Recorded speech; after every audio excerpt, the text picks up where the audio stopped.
All right, guys, welcome back to the channel, getting you on the grind and improving your mind every single video that we do. Make sure you smash that like button and subscribe to our channel. Today, we're going to go learning about the simple way to how to start intermittent fasting. So let's get into it. Let's show you guys some things and make this simple and easy to follow as possible so you can get started on your fitness journey and get that summer body that you've been waiting for.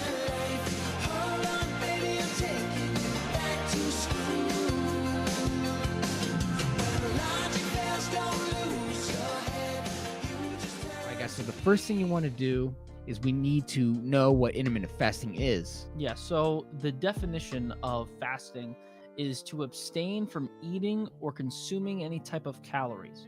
Usually you can see these types of things where certain religious groups, they will use fasting as like part of their religious observance. In that case, usually they're, depending on, I guess, the religion, they'll actually get rid of drinking as well, and it'd be what they call a dry fast. But what we are really focusing on more is just the calorie consumption and the lack of calorie consumption that you'll be doing while you fast. There's a bunch of different aspects to fasting. There's, like I said earlier, caloric fast, which is what we're going to be focusing on. The dry fast, which is what I just said about religious observance. Then there's also 1 meal a day. So intermittent fasting is when you do not eat any calories at all. We're talking about not eating any food or any drinks that contain calories. So the only foods that you really should be consuming while you're in your fasting state should be either water, some type of tea without calories. Green tea is my personal recommendation. Or you can drink coffee, black coffee, and maybe a little bit of heavy whipping cream, depending on what you're putting it in, may also be acceptable and may also not break a fast.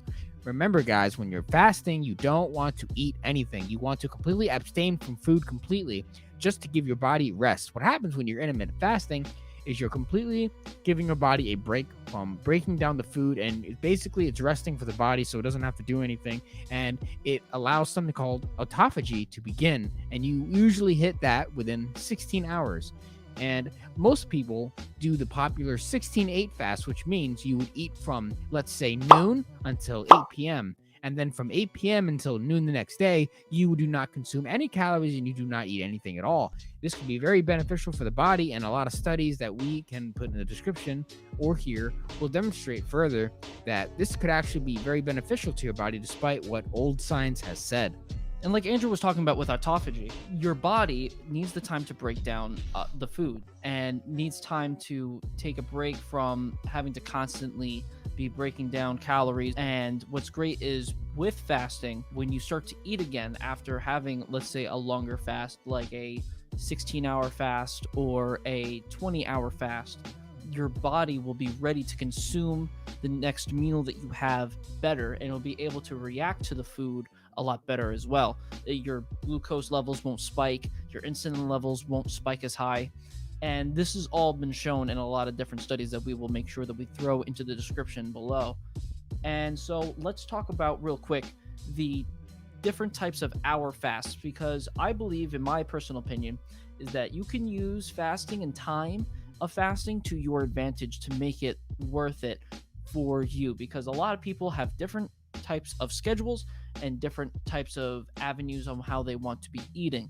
And so I put down a list here, and I'm going to throw it up on the screen so you guys can see the different types of fasts that we recommend, or that a lot of people will recommend to you.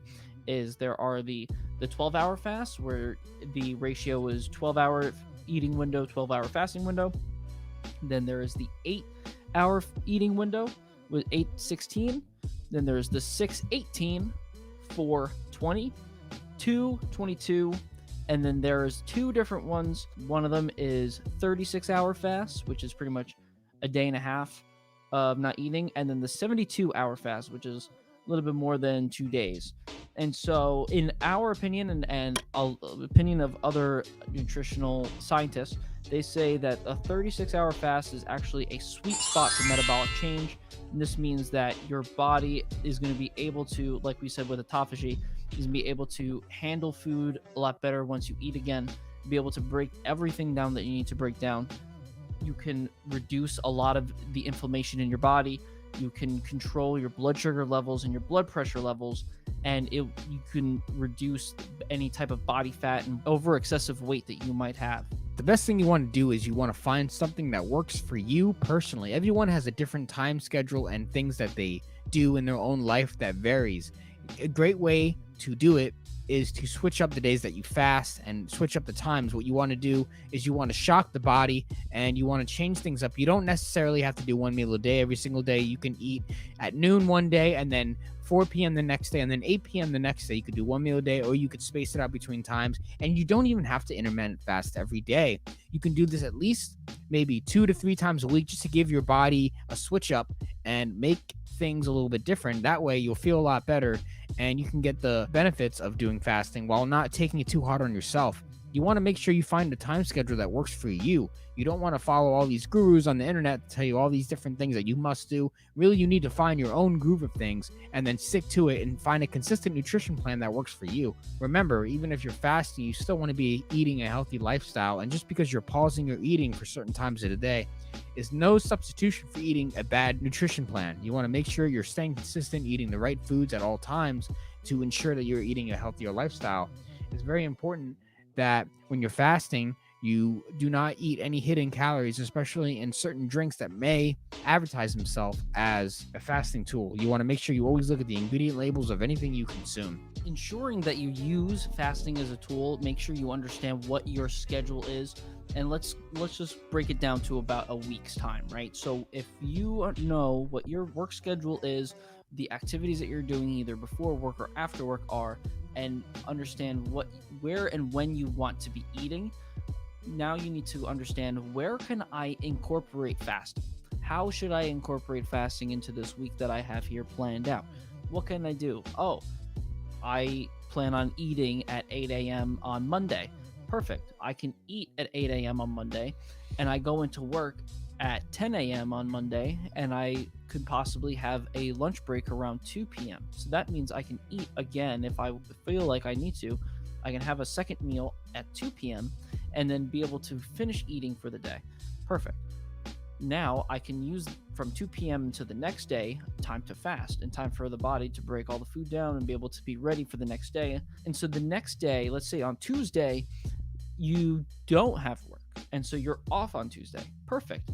That means that you have the freedom to move when you want to eat. That means that you could, in theory, go until 2 p.m. on Tuesday to eat again, and that is a 24-hour fast, right? If you wanted to do, let's say, a 30-hour fast, that would be another 6 hours, so that would be about 8 p.m.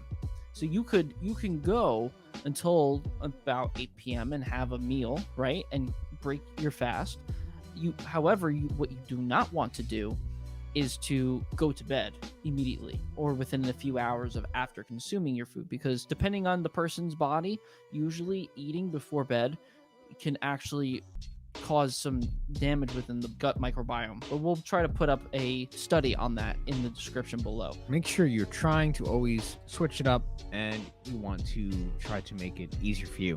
Even if you do one meal a day, it actually could cause benefits. There's a lot of different studies that are being done, and a lot of new research is proving the benefits of fasting, and it's never too late to get started. It could also be a good idea to do one 24-hour fast per week or per every 2 weeks, just to switch up the body metabolism and to get the fat burning going. Using one meal a day is a great tool, especially where there are actual studies about one meal a day, where you can actually tend to live longer. Well, I'll have the study and I'll put it up for you. They found it in mice where, regardless of what they ate, if they fed these mice once a day and only once that day, their life expectancy actually increased, and it actually correlates to humans as well. However, we recommend to not eat anything regardless of what it is. We recommend that you eat specifically the healthiest foods possible if you want to maintain an actual healthy lifestyle. Sometimes people will say that you could, in theory, eat a piece of cake as your one meal a day and still live longer than someone who might not be doing one meal a day. That could be correct. However, the metabolism and their metabolic health within their body will not be as healthy as someone who actually is eating a healthy meal for their one meal a day in comparison. The best way to start intermittent fasting is start right now, start tomorrow. You could easily do certain types of time zones that work for you. You can start eating at noon and stop eating at 8, or you can even go for the one meal a day for a little bit, and you can see how it will positively affect your body, and you can notice transformations within a few weeks of fasting. I personally drink black coffee until about noon or 1 o'clock, and then I'll eat from 1 o'clock until about 5, and then I'm usually good for the day. I try to switch things up, and sometimes I may only drink bone broth for the day. Bone broth is another great way to break a fast. If you want to break a fast, a great way to do it is also using something light, or getting some protein in to get the body going a little bit. And if you don't want to do a complete shock to the body, you can just do something light, maybe do some bone broth as mentioned, or put a little something in your coffee to get things going. You could have a keto coffee for reference, or just have a lean protein fueled meal just to get the day going. And then you can have more as the day goes on. Make sure you find something that works for you specifically and go by your own pace. You don't want to pressure yourself into doing things completely right the first time, and then you get yourself into panic mode and things go south from there. You want to make sure you start clean, and you want to make up a plan for yourself that you can stay consistent on. Do something that works for you. Try not to follow someone else's regimen. Try to create your own that can positively affect your life, because when you try to be like other people, you lose the uniqueness that you have within yourself. Use like health gurus and nutritional gurus as a example, as a starting point. Use what they do as a blank sheet and base what you want to do off of that, and do the things that you want to do, make it as unique to you as possible. There are things that you can do in life where you can take certain aspects of what people tell you and you can flip it and make it work into your image and what you believe should be the way it should be done. With fasting, it goes the same way. You can figure out what times in the day you want to be eating, what times in the day especially that you do not want to be eating, and you can go about it that way. Don't forget that you need to make sure that whatever you are consuming is as healthy as possible and as healthy as you can, of course, either afford or be able to obtain. Make sure you start on your own pace, but it's better to start now than later. Start trying it for yourself, which is the only way you could possibly know what it's like, and find out what works for you best. Fasting is a great tool to use in your life, and it's a great starting point to start living a healthier lifestyle. And it's better to start now and start incorporating some of these techniques in order to start your journey of self-improvement. That way, by the time summer rolls around, you're going to see a new version of you that you never thought possible. If you have any comments or thoughts, let us know in the comment section below, and we'll answer, and we will dive deeper in the future. So definitely give a thumbs up to this video and subscribe if you liked it, and make sure you tune into our next video.